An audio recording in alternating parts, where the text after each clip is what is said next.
سلام. امروز اومدم این تابلو نقش برجسته خیلی خوشگل رو بهتون آموزش بدم. برای این کار من یه خلاقیتی به کار بردم و از 2 بیس MDF استفاده کردم. همونطور که توی فیلم میبینید بیس زیری من مربعه و بیس رویم دایره است.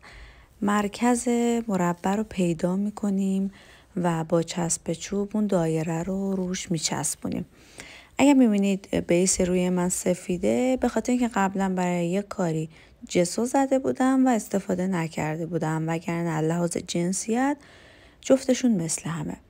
من از خط برجسته فوم استفاده کردم.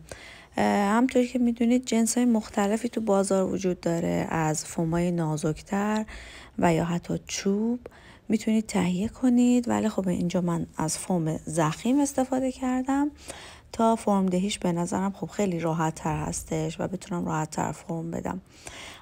خب اولین کاری که میکنیم حروف رو یک کناری میایم همه رو هم میچینیم و بعد یکی یکی روی بیس کارمون میایم فرم میدیم بهش. هر مدلی که سلیقتون هست میتونید اون کار رو انجام بدید. فقط یه سری نکات داره، اینه که حروف کشیده رو بغل هم قرار بدید و سعی کنید که با توجه به اندازه بیستون تعداد مناسبی رو به کار ببرید، یعنی نه خیلی شلوغش کنید نه خلوت باشه. و حتما این نکته دقت کنید که کلا حروف شبیه به هم رو کنار هم بذارید. مثلا اگر من مثلا اینجا اگه 3 الف به کار بردم، این 3 الف رو کنار هم گذاشتم، یا مثلا دنیا رو کنار هم گذاشتم. اینو حتما دقت کنید که خیلی پخش و پلا روی بیس نچینید. بعد شروع میکنیم از همون جایی که چینشمون تکمیل شد و خوشمون اومد دونه به دونه بر میداریم و یک کم چسب چوب پشتش میزنیم و سر جاش فیکسش میکنیم. دقت کنید چسب چوبتون خیلی زیاد نباشه که از زیر کار بزنه بیرون و کارتون کثیف باشه، چون با یه مقدار خیلی کم چسب چوبم میچسبه.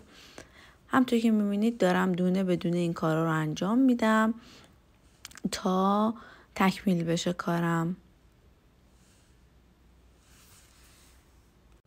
یه جاهای از کار ممکنه که چون کارتون روی هم قرار بگیره و در ابتدا سری نمیچسبه، شما از یه وسیله کوچیک سنگینی مثل همین روغن بزرکی که مثلا من داشتم شیشه‌ای و سنگین بود استفاده کردم، گذاشتم روش تا خیلی خوب بچسبه و یه وقت بالاتر وای نسه، چون اینا بالاخره از روی هم رد میشه. هر جایی که روی هم رد شدن شما میتونید یه جسم سنگین رو روشون بذارید تا کاملا وقتی که به سطح کارتون چسبید بعد اون جسم رو برش دارید.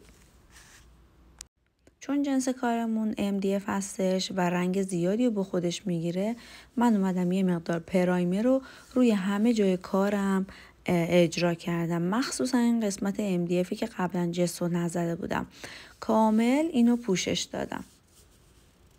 حالا یه رنگی رو درست میکنیم که اون میتونه رنگ به سلیقه خودتون باشه. من اینجا بیس اصلی رنگم رنگ سفید بود و یه مقدار قهوه‌ای، اوکر و یه مقدار خیلی کم نوک کاردک بهش مشکی زدم. اینا رو کم و زیاد کردم تا به یه رنگ نسکافه‌ای روشن رسیدم. اومدم اینو بیس کارم قرار دادم و همه جا رو با قلم رنگ کردم. دقت کنید چون نقش برجسته هستش، کامل کناره های کارتون حتی یه جاهای زیر اون حروف رو، لابلای حروف رو کامل با قلم رنگ کنید.